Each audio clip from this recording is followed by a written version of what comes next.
Ho, ho, ho. Very loud. I might do the Hunter Orange. Okay. Welcome to the Elk Season Podcast. I am your host, Harold Chambers, with my brother. Co-host, I suppose. Co-host, host, or co-host. Host alternative. We're just co-hosts of the Elk Season Podcast. Yes. Welcome. Today is March 24th? Something like that. 25th? 27th. Today, we are past. Here's where we are. We are past the equinox. Yep. Okay, and the next equinox happens during elk season. We are less than 66 months away, less than 180 days from peak elk season. Yeah. Peak elk season. Don't skip leg day. Get out there, get some cardio, get some legs, bend your knees. Get your feet prepared. Do some jumping, do some heavy lifting. There's all sorts of stuff. We'll talk about it later. Cardio. And cardio should probably be up there. Cardio. Anyways,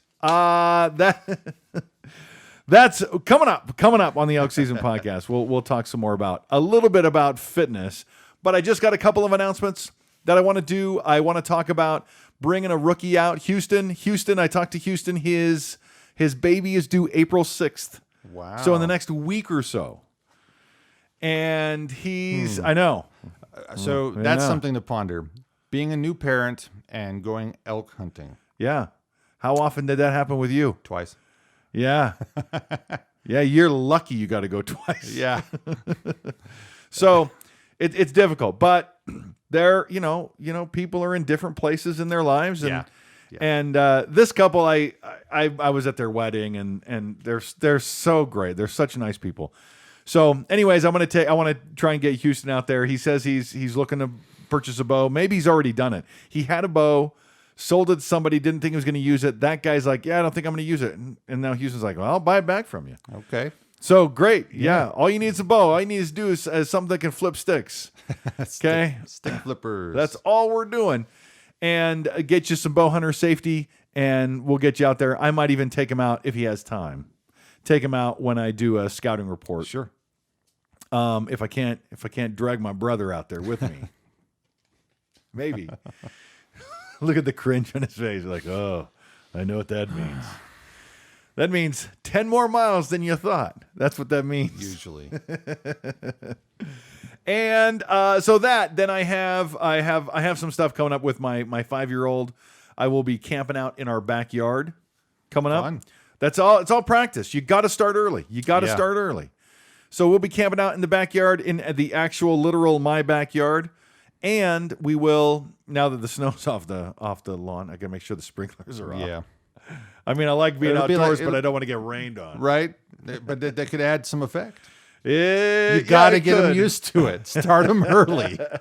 That's the problem. See, you shared the story of your other son. Yeah. It snowed on you, and that was like one of the first times. And Yeah. he never wanted to go back. Right. You got to. So you have to start you have to make sure the process is positive Yeah. from beginning to end.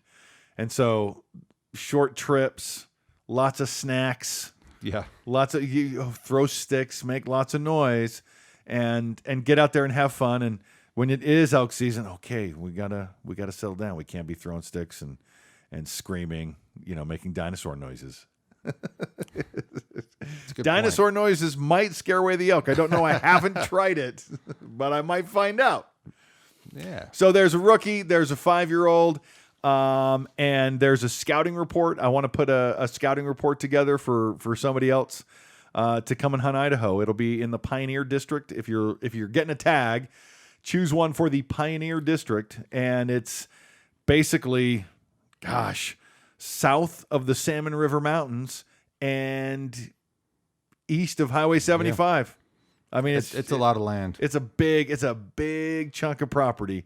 The Boulder White Cloud Mountains, and as well as the Pioneer Mountains. Yeah. So it's a great area. It's a great area. Lots of places to go. And I'll also be hunting with Jared, my Marine friend, our Marine friend. So he'll be coming up. He'll be coming down here. I hope. He always says he's going to be coming down, and something always happens. He gets I was so halfway excited. there, and then I had to turn around. Usually something along those lines. Oh, something happened last year. Yeah. We all get so excited for elk season. We all get so excited. And he's willing to drive 14 hours because Idaho's elk season starts 48 hours before Montana's elk season.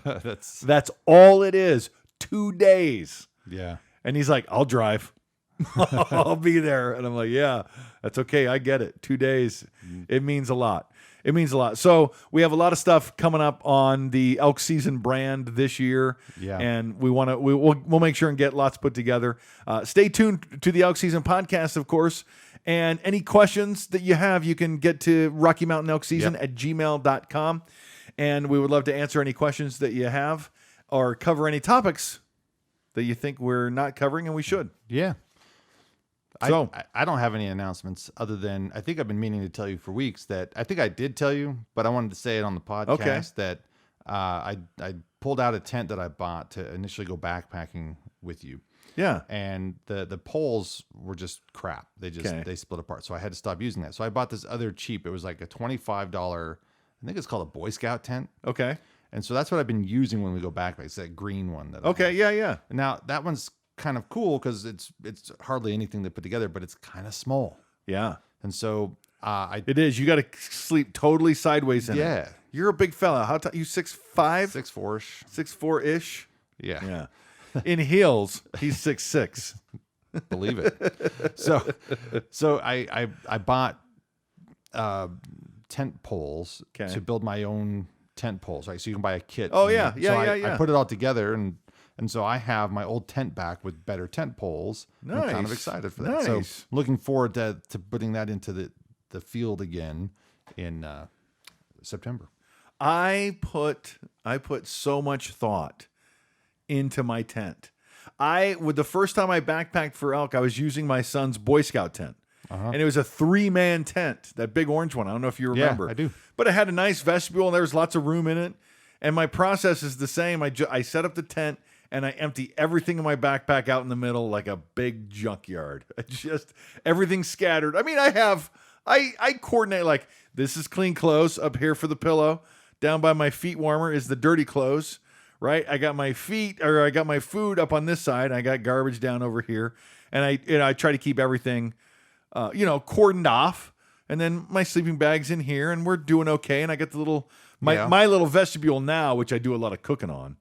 But after I experienced a couple hunts in that tent, I knew what I was looking for, and I knew what I was looking for in weight and in size and in versatility. And I got this.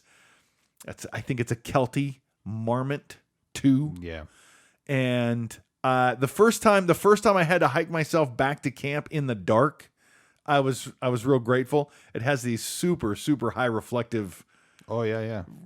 And I'm like, I don't know where my tent is. I think, oh my gosh, is that another person? Oh no, that's a reflection of my tent. Yeah, there it is. So it was always nice to find home.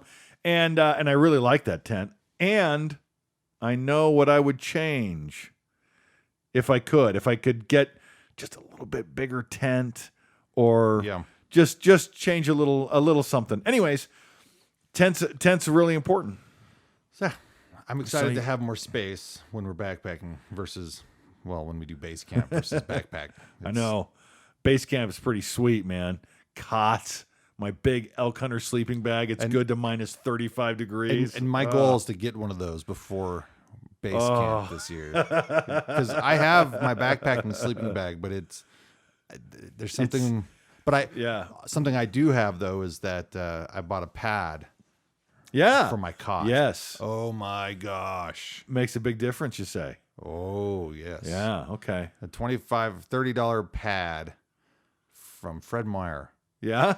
Just made life at the base camp so much nicer last year. Yeah.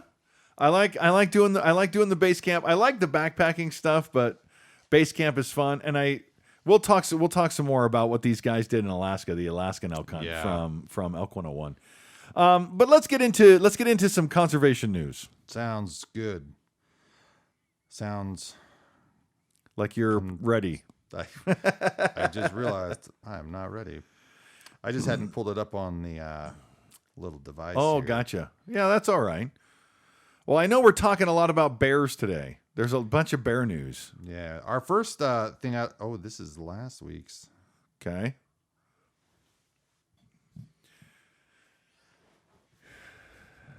Oh, I got it.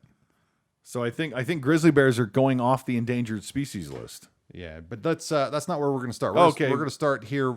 That's right. We're going to start in Southern California. I'm still trying to contemplate how this would have gone down, but a mountain lion is captured after an officer chases it past a hair salon in Southern California. Did he catch it? Like in my brain, when I see officer catches or capture, well, it says captured, so there must have been a device. But my brain initially went, he chased that thing down, he wrestled it. Yeah, he wrestled it into submission. No, wrestled is the proper term. I think when you're wrestling a wild animal, it's not wrestling; it's wrestling. 113-pound cat. Now that is a huge animal. Yeah, we had a Great Dane for a little while. Yeah, and that Great Dane was 118 pounds. Whoa. Okay, that Dane was big. Yes, big. This cat, huge. Yeah. Wow. There's a guy I work out with at the gym who runs dogs. I saw his picture on his profile on the little app where we all put in our scores, and I'm like, dude, he's got one of those dogs next to him with those big honking collars with an antenna on it. And I'm like, dude, do you run cats? He's like, I'm out every weekend.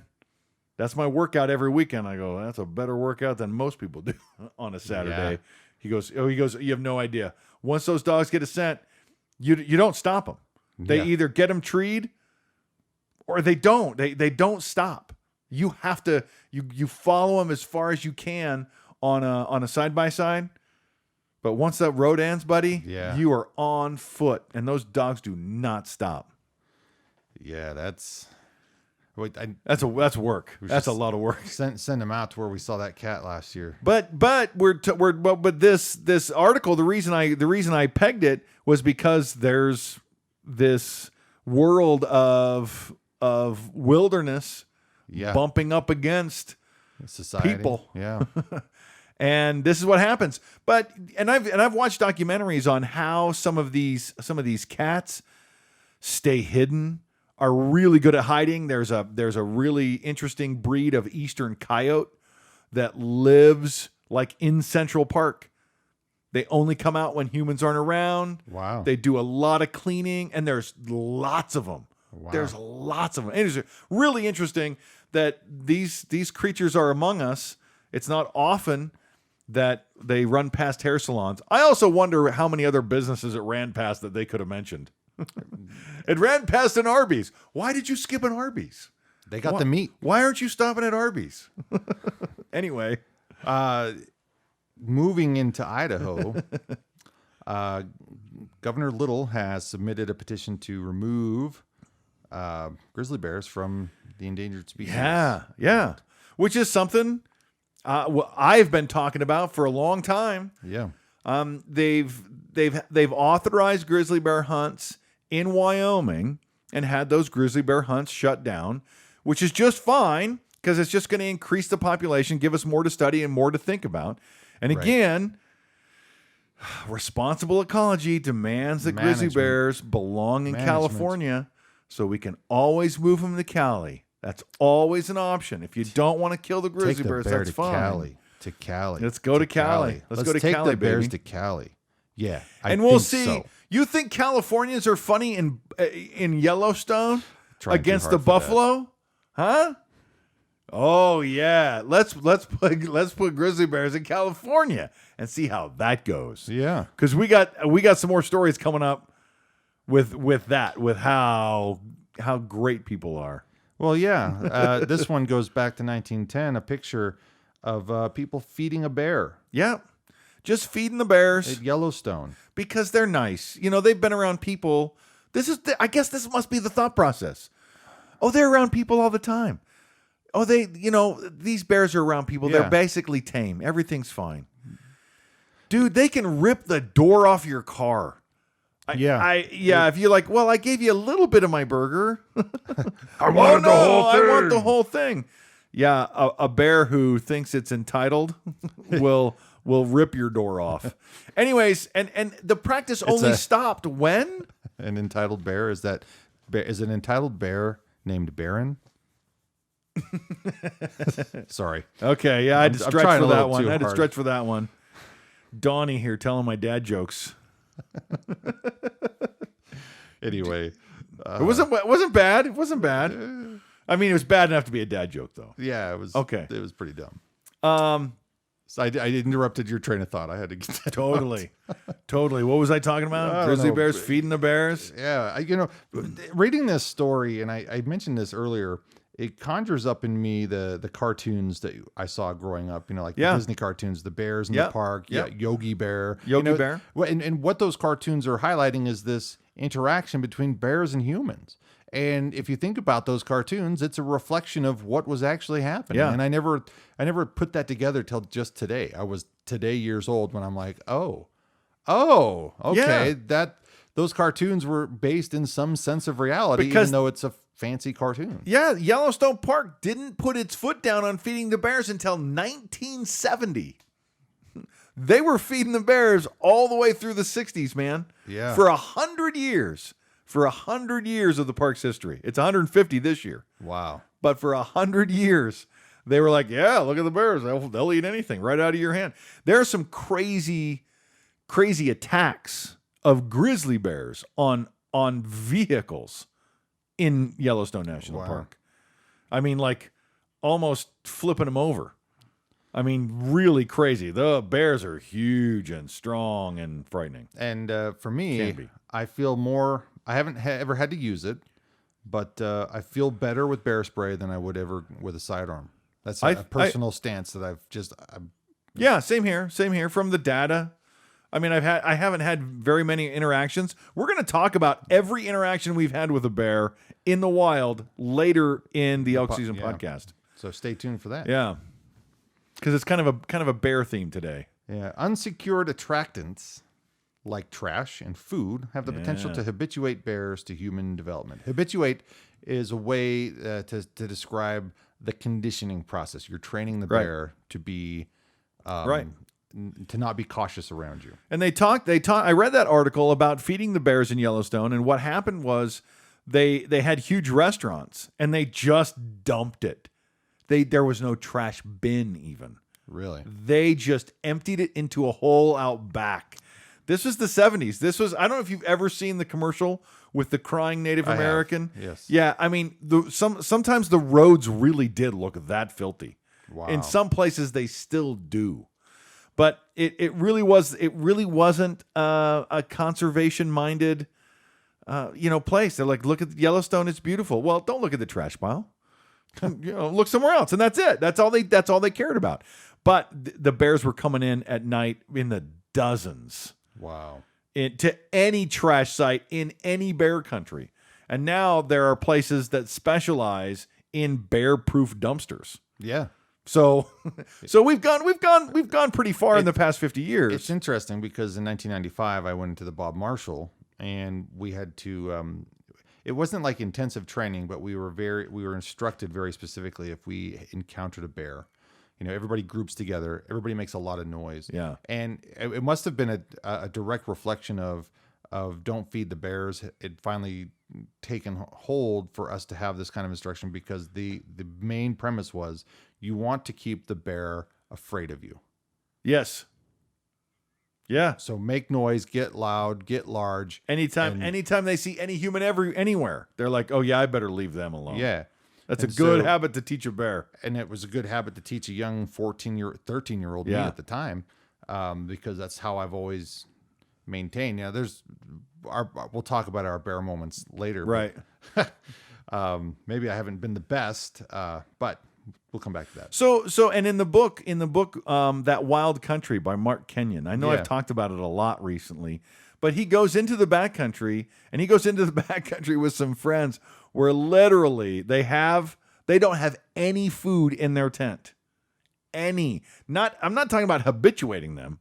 I'm talking about any attractant, anything that might bring a grizzly bear close to you. And he, like I said, he had a couple of encounters, close distance encounters with grizzly bears that, were fine, but literally crawling into your sleeping bag and like, oh, I have an open candy bar still in my coat. I have to get out of my sleeping bag and walk back to my bag up in a tree, lower the bag down, get that candy bar in there. I mean, you're just like, I just eat the candy bar. Yeah, I'll just eat it. It'll be fine. But that's how I deal with most of my problems, most of my emotions. But anyway, so they were very, very cautious about having any food, any crumbs at all. And this will come up again later when we talk about one of our encounters. Yeah. Yeah. I was thinking about that when you were talking about your tent. I don't know if it's related, but we'll come back. Yeah. Okay. For the fourth consecutive year, our biologists are recommending a decrease in the number of general season deer hunting permits, as well as a variety of other big game proposals. This is in the Utah Division of Wildlife Resources because they need it. They need their own special name. Oh my gosh. We all do the same job, but we can't have the same name. You're really hung up on that. Just come on. Again, it's okay. I don't know how many times I've stated on the podcast. Just adopt the whatever state fish, wildlife, and parks. Yeah, Idaho Fish, Wildlife, and Parks, Montana Fish, Wildlife, and Parks, Minnesota. We don't need the deneutralized DNR, whatever that means. I'm trying to make something clever. The Department of Natural Resources. That. Well, they do that so they can oversee. If you go, well, it's just fish and game. Well, we go natural resources too. So we talk about timber, we talk about water, we talk about mineral rights. So, that might be their version of the BLM. I don't know. But it distracts from the actual article. So I'll try to Totally. keep that to a minimum. Reducing the numbers. You read this. And so, yeah. So my thought process was, the information out there on hunting and how to hunt is education is free. You can go to YouTube. You can learn so much about how to hunt.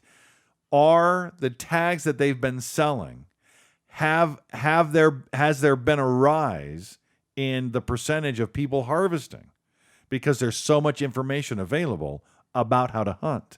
It's one of the concerns that I have because the state sells how many elk tags every year, right? And then only 10% of them succeed. Well, what happens when it's 15%?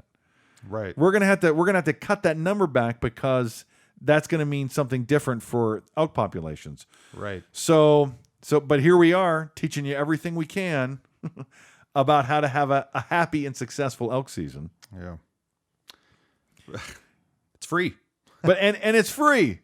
And it's free. But I don't know. A happy and successful elk season doesn't mean a harvest. Yeah. It never has to me. It couldn't. It would just break my heart even more every year. It would just hurt too much. So you know what? A happy and successful elk season is one. Any elk season you could still walk away from is a good elk season. Right. This story is the new Forest Service strategy on confronting the wildlife crisis that outlines the agency's plan for increasing fuels and forest health treatments to create healthier forests, reduce the risk to communities. Tell me more. So, well, we've seen in near Wisdom, Montana. Yes. Some really thick forests. Yeah. They go and they clear cut, and then they what did they do? It's funny watching that area evolve. Yeah. So in the early 90s, when you would take me up there, I remember there being the clear cut with the saplings that they planted, and they just planted them in droves.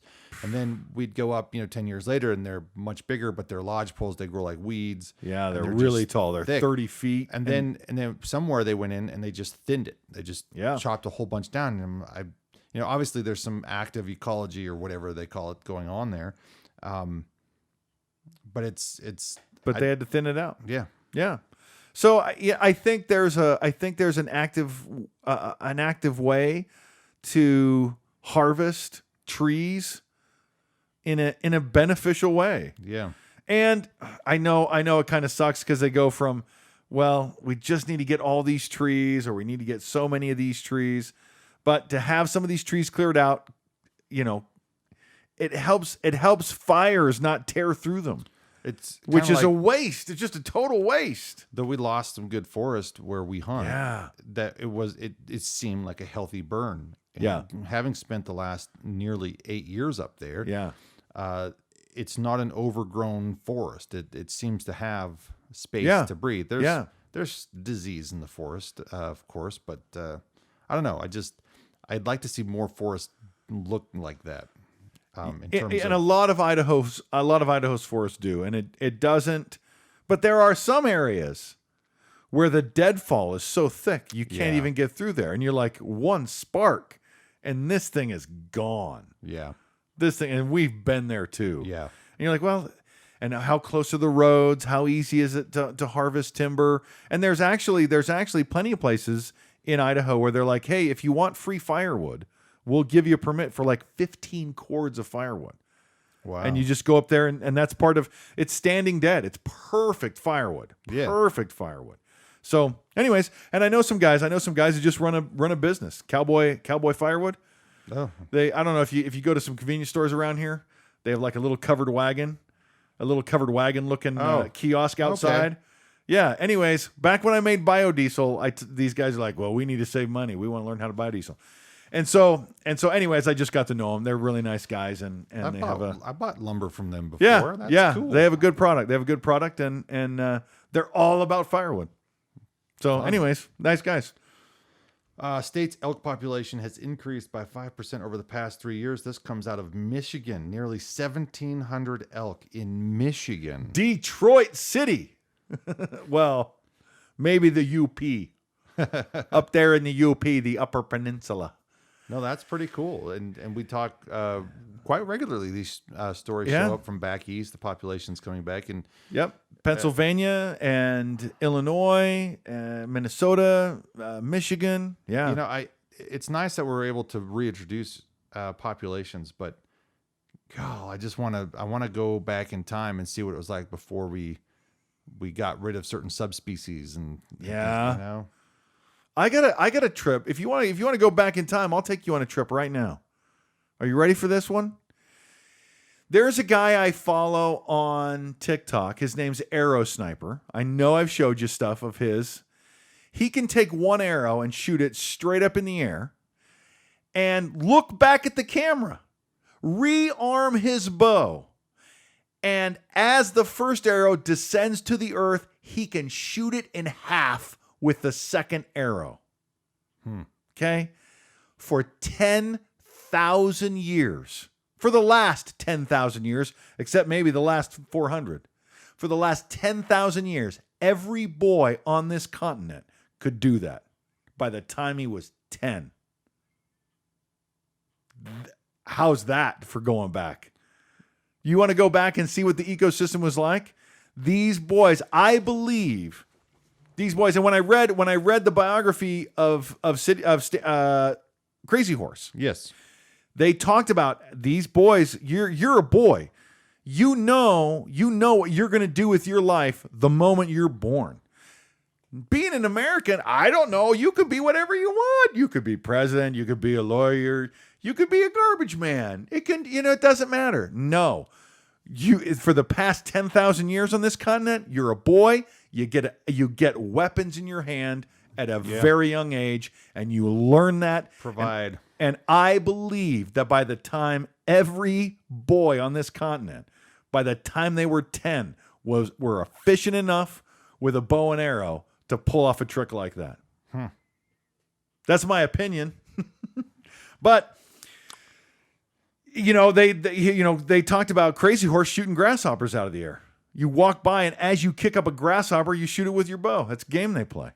That's not a bad habit to form. I mean, they had to be. One of my favorite lines from a movie is "Aim small, miss small." Aim small, miss small. I know it doesn't work the same with golf. I was trying that yesterday.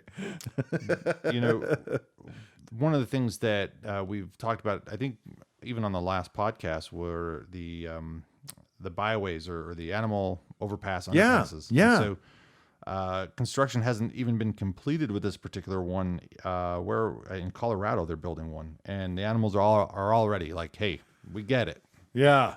Oh, good. This is so much safer. Those cars nice- and headlights are confusing. It's a nice looking bull. I'll be honest. Yeah. Yeah. Is it legal? Can we turn those into hunting zones? Can we? I don't- Can I get a tag for the I don't know. the I-90 overpass? Typically, land close to highways is so private because that's I know. what was taken up, but you never know. Oh, been monitoring this one all year here in Idaho. So the Idaho Fish and Game Commission modified their fall deer and elk hunts in response to chronic wasting disease. Yeah. This is a story that's just been in Idaho. It's been across the United States, and we've seen it. We've seen it come across the United States in the past decade or so. Much as you saw, horse flu. What was that? Was it horse flu? What was it? Bird flu? Bird flu. I don't know. Was it bird flu? know. It was something that it was West Nile. Oh, West Nile. West Nile that came across. West Nile would get into the horses. That's why I was Yeah. thinking horse flu. But West Nile virus, you saw it. Oh, don't worry, it's just back east. Oh, don't worry, it's not going to cross the Mississippi. Oh, don't worry, it's on the other side of the Rockies. Okay, it's here now.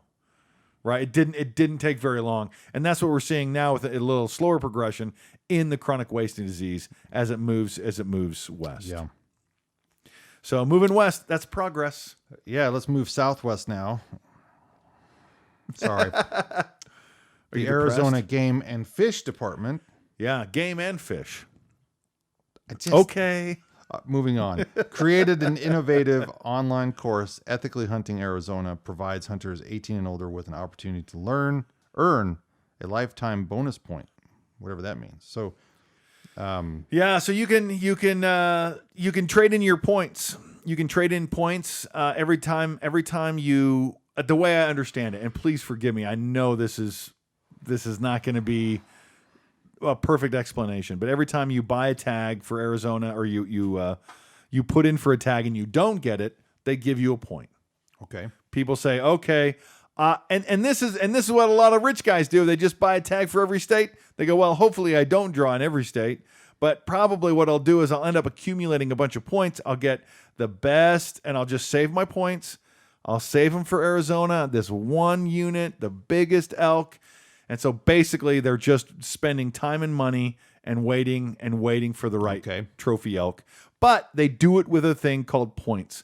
Idaho doesn't have a point system. No. That's why you see a lot of guys, a lot of the more famous hunters, not hunt Idaho. I mean, Elk 101 does it because they live here. Right.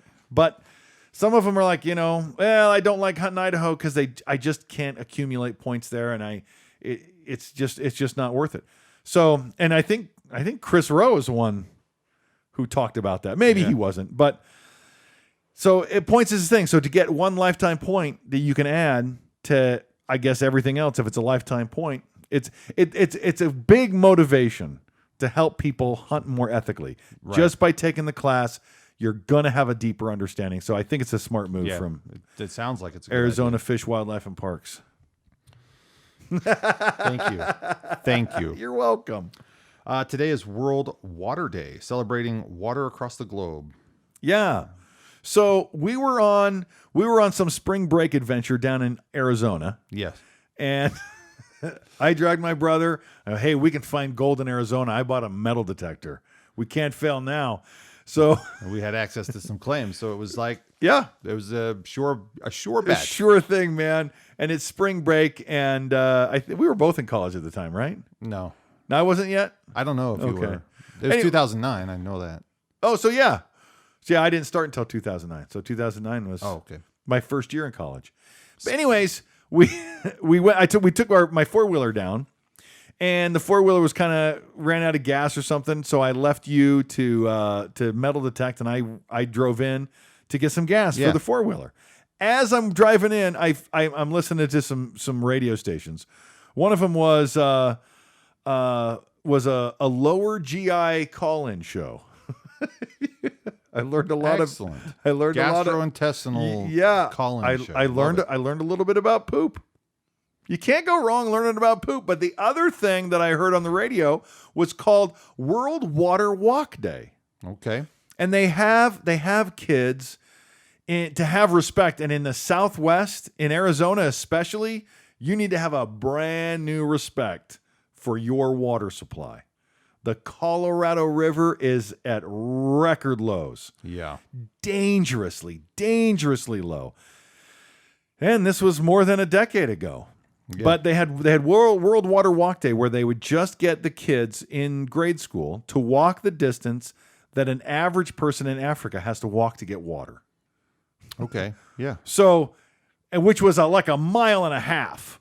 Mm-hmm. And that's like one way to get water. And they had to bring it back. It's muddy water and it's in all these, crappy jugs or whatever. Anyways, so the water issue is something we should all be aware of, especially in the Southwest. I told you I had an Idaho history class or a Western. And to contextualize Idaho history and the West, you need to understand its water supply. And we read many books about the West and the disasters to come. Yeah. I watched an interesting YouTube video this morning of some guys in Australia. I'd never heard of this concept before, but they called it a swale. Okay. S-W-A-L-E, a swale. And basically, it's in desert areas, you build this long, flat trench, and then you start planting trees around. Now, there's a lot more science to it. But basically, with this trench, as you get any rainfall in a season, it'll go into this trench and it'll start soaking into the groundwater. And then the trees, there's this interaction of environment. It's a really cool concept and idea. And it rebuilds a water table around this trench. Over 7 years, you'll get to a maximum water table with these. And it was this really, I know it's kind of out of left field here, but it's no, it relates to water. It was just, this guy in Australia is building his own garden, and he's like, hey, I'm going through this process on my property. Here's the instructor I'm learning from. And I was kind of like, it's kind of like the guy seemed like a college instructor. Well, hold on. I don't know why I am a college instructor, so I got to be careful how I say that. Anyway, but no, it was just one of those. It was very detailed, and you really had to pay attention. But it was really cool what he's saying. And he says within about 7 years, you're going to slowly get this to where it'll. If you're in a drier climate, you plant the trees in a different way, and it was just this really cool science. And they would know. Australia would know.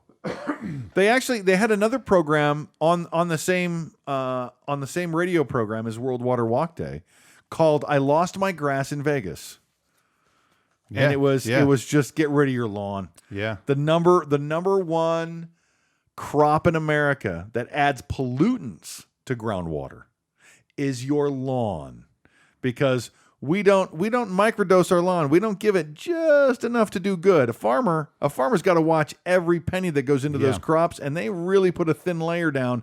I need just enough nutrients to get this crop to grow. People, on the other hand, are like, look at my grass. It's beautiful and green. Load it up. And there's tons of chemical. So going without grass and watering all those chemicals into the water table, probably not a bad idea.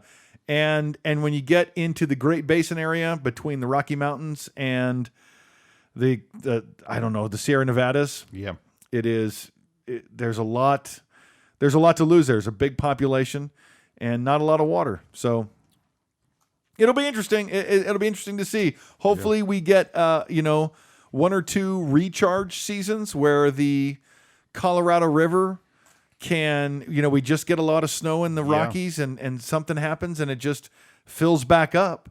But we hope. But this is an overall trend. It's been going for over 20 years, they say. We were there in 2009. We went across the Hoover Dam. And it was remarkably low then. It's lower now. It was remarkably low, and now it's scary low, terrifying low.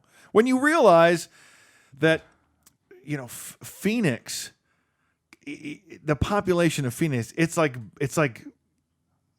huge. It's like one of the top biggest 10 cities in the country. Right. And all of their water comes from the Grand Coulee. The Grand Coulee Dam, or the Lake Powell. Yeah, wow. Not Lake Powell. No, Lake Powell. Yeah, sorry. Yeah, it's Sorry, I get messed up. I read a lot of books on the Colorado River, or I've read some books. So yeah, well, we're gonna see, but this year is not looking like a recharge year. Nope. Unfortunately. Nope. But you never know. You never know. It might not recharge with snow. Idaho's getting a little bit better. It could recharge with rain here in the spring or even in the summer, because we've had some crazy years. Yeah. So we'll see what happens, but definitely the Elk Season Podcast will be talking about it if it's happening out west. Unsuperstitiously, we'll keep our fingers crossed. Okay. Thank you. Yeah, that's well said. Well said. No, I do. I'm not superstitious, but I got my fingers crossed. Okay. All right. Destination Elk 101. Yeah, it Oh wasn't gosh. quite Destination Elk. No, sorry, Yeah. it was But Elk 101. Elk 101. Yeah. A hunting elk in Alaska. Yeah, I kind of got excited about this last week, and when I was scrolling and I saw it, I just started watching it, and I got sucked in, and I watched more, and what an amazing journey they take you on when they go to Alaska, and the terrain, like they're flying in on a pontoon plane to an island that has, well, as they revealed later, implanted elk that almost didn't establish. Yeah. But 1% harvest rate for people who go out and do that. But just the steepness, the wetness of the terrain, the difficulties, it blew my mind. And the elk. Yeah. It was a good story. They just took the time. To me, they just took the time to tell the story. Yeah. To just say, this is a hunt. It's a one in a lifetime. We know how thankful, how grateful we are to be here, and so we're gonna take everything that we have and put it into this. And they just took their time to tell the story of a hunt, and it wasn't the pursuit of an animal. It was the process of hunting an animal, and I really, really liked the episode for that. It just it had a lot of great parallels for hunting in general, for hunting elk. Right. But just the place they did it, and very difficult. Very difficult. What did you say it was? Because one of the guys gets sick, and they're not scheduled to fly out. Yeah, Donnie. So Donnie was kind of sick. They said he was recovering from COVID, so it might have been that lingering. But he also tweaked his knee. Yeah. And they're like, they're not even at the lake. They got dropped off on the pontoon boat. They're hiked 4 miles away from that. That's base camp. Right. Then they're 7-hour hike from where they shot the bull. Gosh. And they go, look, Donnie, we know you can't come with us. We have to go get that elk and retrieve the meat. We'll be back in 2 days. Yeah, just 2 days. If that gives you any indication of the challenges they were facing. Just for the adventure. Mad respect for them sharing that. And yeah, that was great. It was a great episode. Corey says, I'm never doing this again. This is my first and last time. If you're not familiar with it. Yeah. If it's not something that you're used to. I found a guy on TikTok spearing a seal. Okay. Right? Because that's what they do. That's what they do. They hunt them. And you think, okay, not my thing. But you got some respect for that. But I've always told my wife's like, hey, we should take a trip to Alaska. And I'm like, I am really genuinely afraid. If I go to Alaska, I will not come back. Fair point. And I had a friend in college. I told him that. And he said, yeah, well, you can't hunt elk in Alaska. Well, and he's right. It's not something you do on a regular basis. It's not the main thing. And I thought, yeah, I would miss hunting elk enough to come back. Because elk season is really when's your that flight important leave? to me. Well, I don't know. I've never been to Alaska. I would love to go. I would love to take a fishing trip to Alaska. The salmon, and just pay whatever I got to pay to get 700 pounds of salmon back home and smoke it, and just. I've known people who've done that. It's quite something. Yeah. Yeah. Someday. Yeah. But so what if you haven't, and maybe put the link out there that Elk 101. Yeah. It was like an hour and 47 minutes. It was a long episode. It was a good episode. And that bull was thick from the beginning. Yeah, that was a huge He was fat. So it's got to be something in the diet and the terrain, something. Well, and the genetics, because it's a Roosevelt. Oh, that's right. It's a Roosevelt, and it's a much further north. Yeah. So it's gotta pack on a lot more fat for the winter. Yeah, and the Roosevelt elk have a little bit bigger body size. I thought they had smaller body size and larger antlers. Yeah, I don't know. I don't know either. That's what I thought. But anyways, he was big and he was fat. And they talked about even after two bags got, well, I don't want to spoil it. But I don't know. Did they get an elk in the episode? They did. Didn't want to spoil it. Yeah. But there's other things that are happening that you can watch and Yeah. just kind of marvel at. Just the sheer ruggedness and the determination. Yeah. And the success ultimately, which seemed like that wasn't going to happen. The success of that episode was getting everybody back safe. Yeah. That's how that episode ended. Yeah. Everybody's back safe. You take off on a pontoon boat. Yeah. You say, we'll see you in 10 days.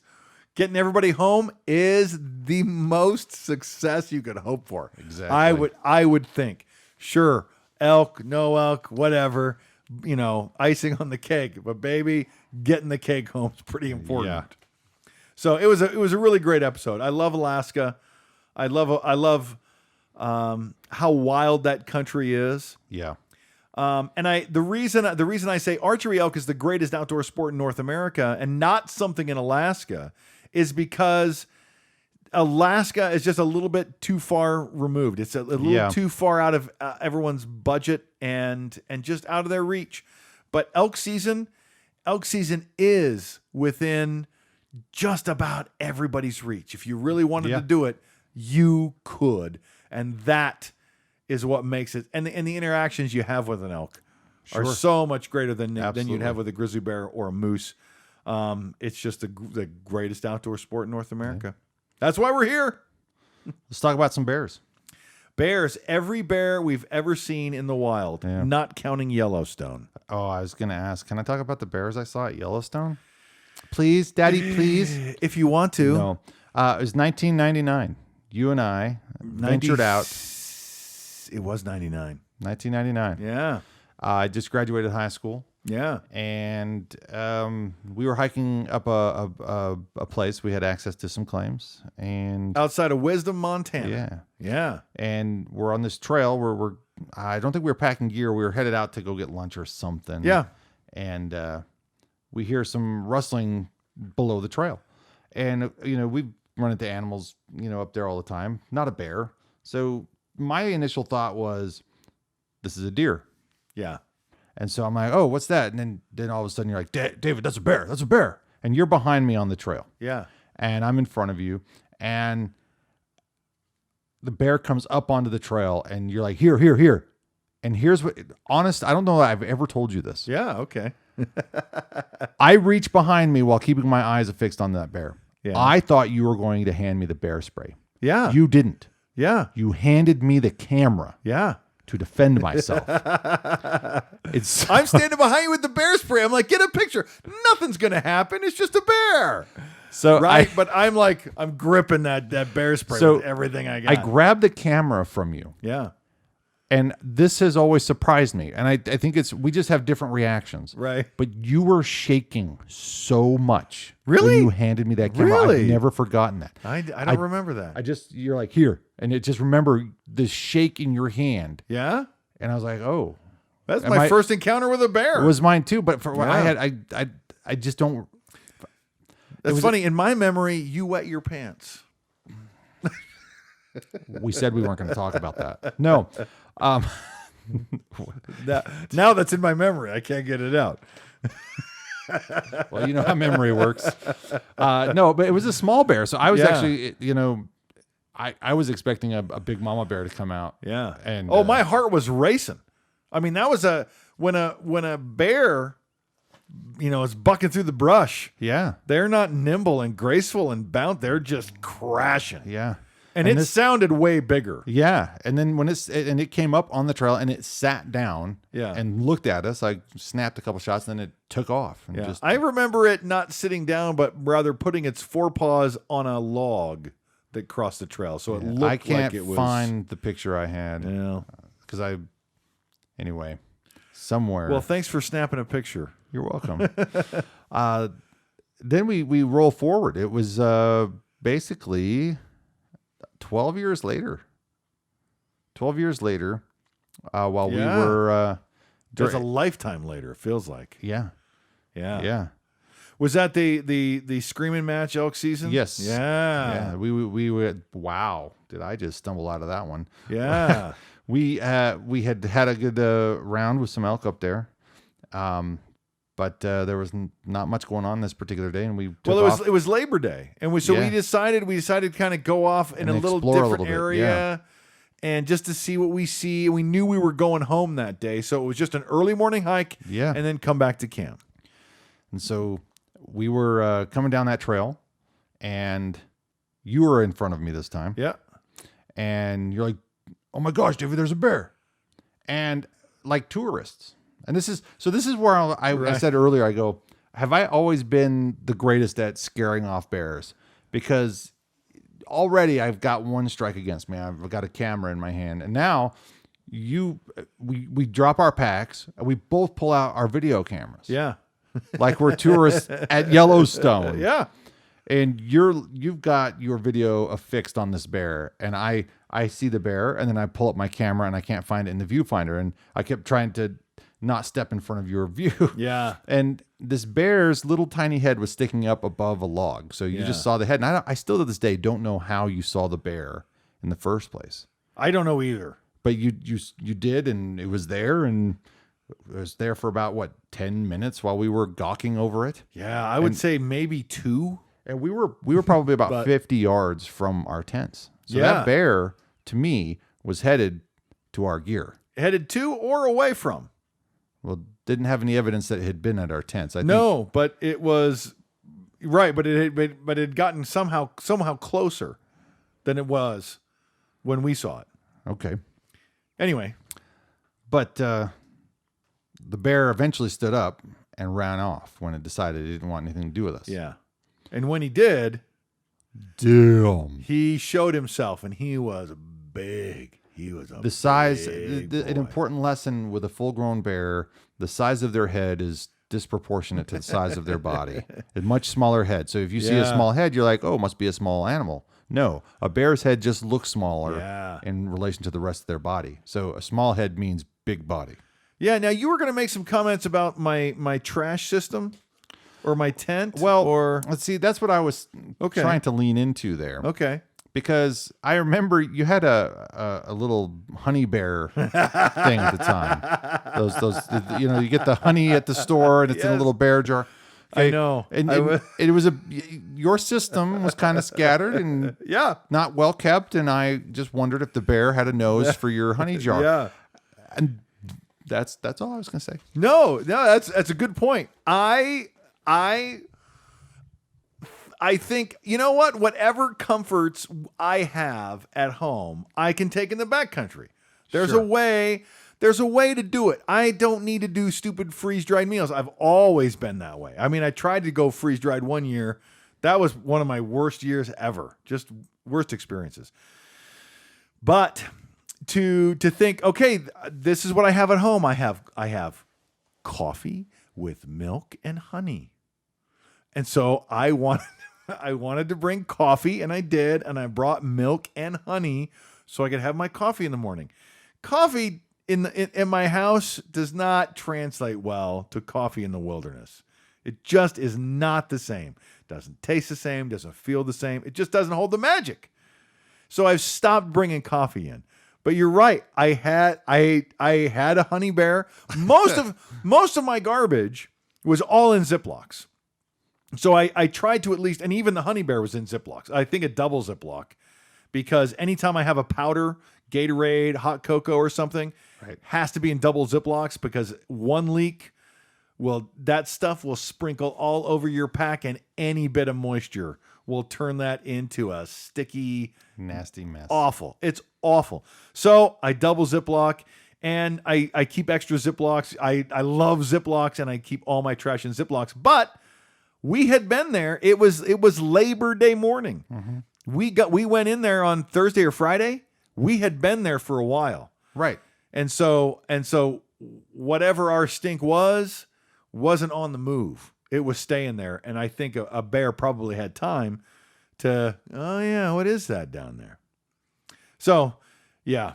I just think the bear was in the process of starting the investigation. Yeah. So yeah. But you thought for sure it was my honey. Yeah, I definitely blamed you. Nothing.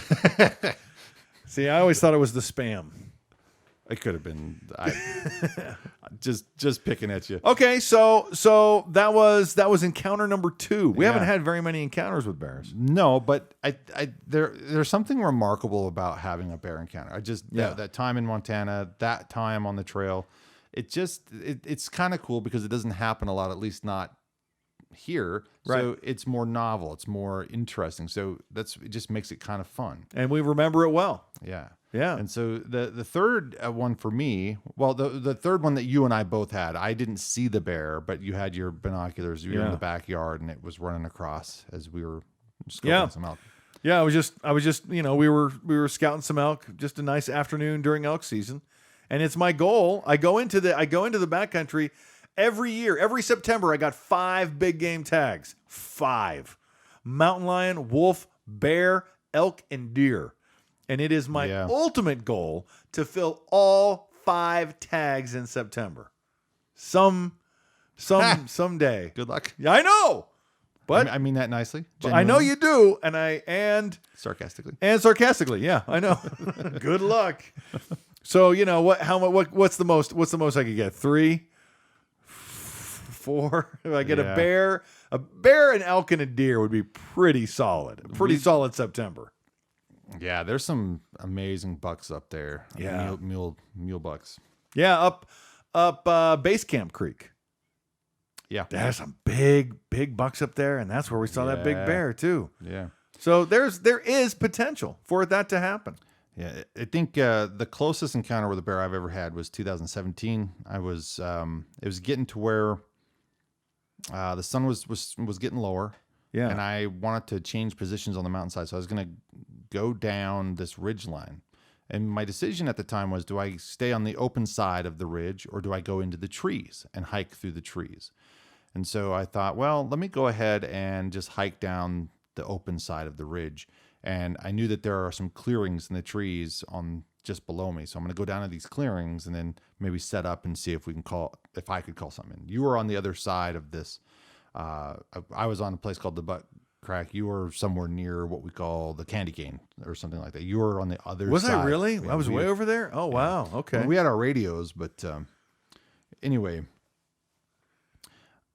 I get down to that clearing and I knock an arrow, just, I don't know, force of habit, just want to be ready. And I started to turn, and I wanted to go up into the trees a little bit. And when I started walking into the trees, all I saw was this big barrel of a body about 20 yards from me. Wow. It felt like it might have been closer than that. It seemed ridiculously close.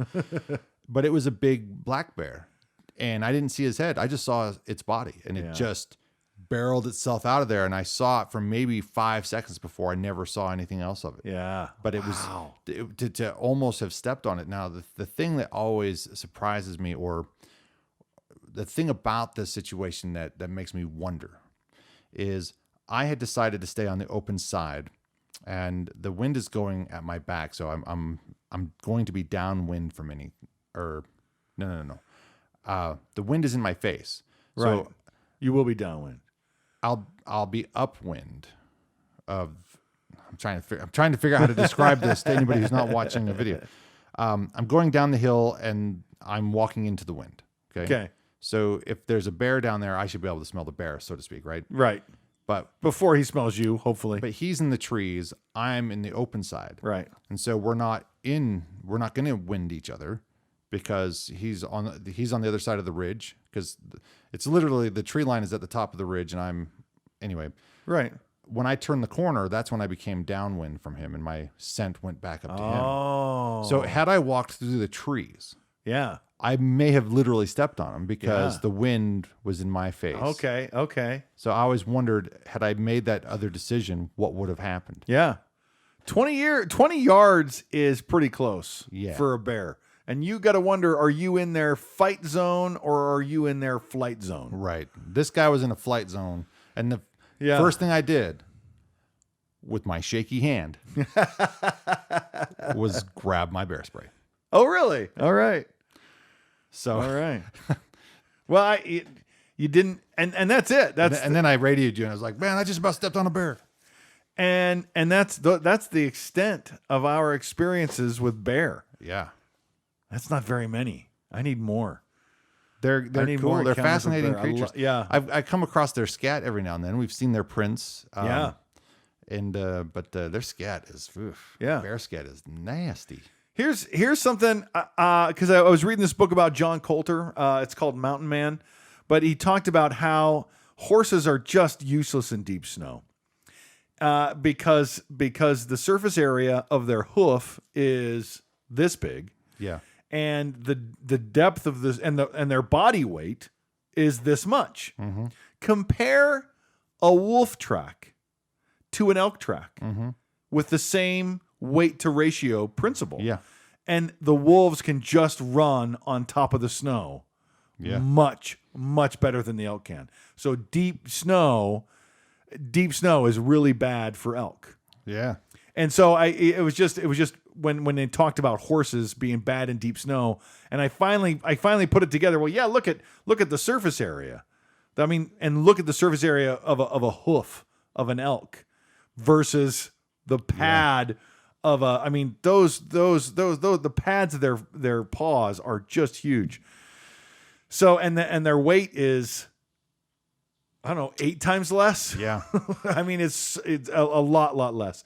So yeah, deep snow is bad for elk. And as I follow elk hunters and stuff online, the wolf issue is very divisive. But there was one where they're showing 3 bulls, 3 nice big healthy bulls being chased by wolves. Okay. And the comment was, I don't think these are the sickest. Right? These are not the weakest. Sure. So, and there's a couple of really important things to consider. Number one is, in a large group, you're much safer in a large group. Right. The group will group together and the wolves can't get anybody on the run. Males hang out in much smaller bachelor groups. Right. And the final one and the most obvious glaring error to the comment was, the slowest one of those boys is going to have a bad day. Right? It's not about the sick, right? It's about the sickest. It's not about the weak. It's about the weakest. Okay? And let me tell you something. In deep snow, the weakest one of those boys is going down. Yeah, So the strong do survive. So they don't target the sick. But you know what? Let's find out who's weakest if we can make them run. We'll find out who's running slow. And anyways, so it sounds like a little misguided application of understanding there. Yeah, I think so. I don't like to argue on the internet. So I just go, oh, well, I have a different opinion. Yeah. But that's great. Good for you. Anyway, that's it. That's it, right? We're at an hour, actually. Man. Yeah, that goes by so fast. It does. Stay tuned. More from the Elk Season brand and the Elk Season podcast. Yeah. Next week. Have a great week.